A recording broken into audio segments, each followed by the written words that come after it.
মাকে কি বলেছেন? মাকে কি বলছেন? কি বলবো? কেন?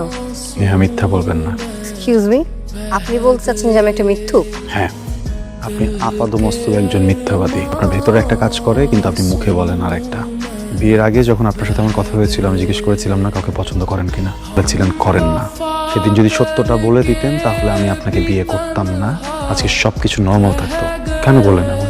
মিথ্যা বলে বিয়ে করে আমার লাইফটা হেল করে ফেলছেন। আমি আমার ফ্যামিলির মানুষের সাথে চোখে চোখ মিলাতে পারি না। আপনার পরিবারের সামনে আমাকে ছোট করছেন, প্রতিবেশীদের সামনে ছোট হচ্ছি, আমি অফিসে ছোট হচ্ছি। সবকিছু থেকে লুকিয়ে যে আমি নিজের সাথে থাকবো, আমি নিজের সামনেও প্রতিনিয়ত ছোট হচ্ছি। চিরপাত্র কেন বানালে আমাকে? আমার মনে হয় এখন যাওয়া উচিত। কোথাও যাবেন না আপনি, আপনি আজকে শুনবেন, আপনি শুনবেন, আপনি কে এটা আজকে জানবেন। আপনি একজন সেলফিশ যে শুধু নিজেরটা ভাবে। আপনার নিজের স্বার্থের জন্য যদি পুরো পরিবারের গায়ে আগুনও দিয়ে দিতে হয় না, আপনি দিয়ে দিবেন। একটা বারও ভাববেন না এ থেকে বাঁচবে বা কে মরবে। আমি বোকা ছিলাম, আমি নিজের ভালোটা বুঝিনি। আমি না আপনাকে নিতে পারছি না। কি ভেবেছেন আপনি? আপনাকে ছাড়া আমি মরে যাবো? হ্যাঁ, আপনার মতো একটা জঘন্য মানুষের সাথে, একটা নোংরা মানুষের সাথে আমিও সম্পর্ক রাখতে চাই না। যাওয়ার আগে একটা কথা বলে যেতে চাই, কোনো না কখনো তো সংসার গোছাবেন। আপনার জীবনে যে মানুষটা আসবে তার সাথে একই কাজটা করেন না যেটা আমার সাথে করেছেন। আমরা ছেলে মানুষ, অনেক ঝামেলায় থাকি, আমাদের অনেক কষ্ট হয় কিন্তু বলতে পারি না।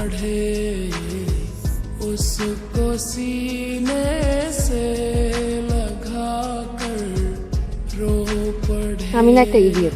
জীবনে ছোটবেলা থেকে নিজের জন্য যত সিদ্ধান্ত নিছি সবই ভুল ছিল। আমি জানি। জানেন, আমি দোষটাকে ভালোবেসেছি। আমি বলবো না সে একটা ভালো মানুষ, আমি এটাও বলবো না সে একটা খারাপ মানুষ, কিন্তু সে আমার জন্য না। আমি এটা বুঝি, তো কি করব বলেন? আমি তো ভালোবেসেছি। ভেবেছিলাম বিয়ে করে নতুন মানুষ, নতুন এনভায়রনমেন্টে যে আটকাতে পারবো। অনেক চেষ্টাও করেছি কিন্তু পারিনি। ওই যে বললাম না, আমি একটা ইডিয়েট। আমার নিজের জীবনের ব্রেকটা আমার হাতেই নেই। ভালোবাসা শুধু ভালোবাসাটাকে প্রকাশ্যে রাখতে হয়। রাগ, অভিমান, ঝগড়া এগুলোকে উচ্চ রাখাটাই ভালো। এখানে আসলেন কেন? আর কোনো উপায় ছিল না। কেন? একটা ক্লোজার দরকার ছিল। আমার মনে হচ্ছে আমি আপনার সাথে খুব খারাপ করেছি। আমি বিয়েটাতে রাজি না হলেও পারতাম। হ্যাঁ, আমি কখনো প্রেম করিনি, কখনো ভালোবাসি। এমন না যে কখনো ভালোবাসতে ইচ্ছে করেনি, জাস্ট নিজের অনুভূতিগুলোকে পাত্তা দিতে ইচ্ছে করেনি। ক্যাম্পাসে থাকতে আমার খুব নাম্বার ছিল, বেশ কিছু প্রস্তাবও পেয়েছি। সাহস হয়। জানেন তো, একজন পুরুষ যখন একজন নারীর প্রেমে পড়ে তখন তার জীবনের কন্ট্রোলটা সে নারীর হাতে সঁপে দেয়। সেই পুরুষকে তখন সে নারী সঞ্চালন করে। আমি কখনোই চাইনি আমার জীবনের ব্রেকটা আমার প্রেমিকার হাতে থাকুক। আমি সবসময় ভেবেছি খুব শখ করে একটা বিয়ে করব, সুন্দর করে একটা সংসার গোছাবো, আমার জীবনের ব্রেকটা আমার স্ত্রীর হাতে দিয়ে বলবো আমাকে সঞ্চালন করো। It's okay. সব গল্পের শেষ তো আর একরকম হয় না, তাই না? নেহা, আপনি মন ছোট করবেন না। আপনার কোনো দোষ নেই, আপনার কোনো ভুলও নেই। মানুষ কখনো ভুল হয় না।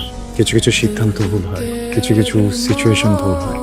আমার জীবনে আপনি আর আপনার জীবনে আমি ভুল সিদ্ধান্ত।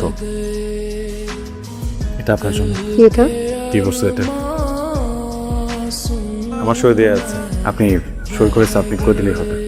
I wish you a very beautiful life with Rafi.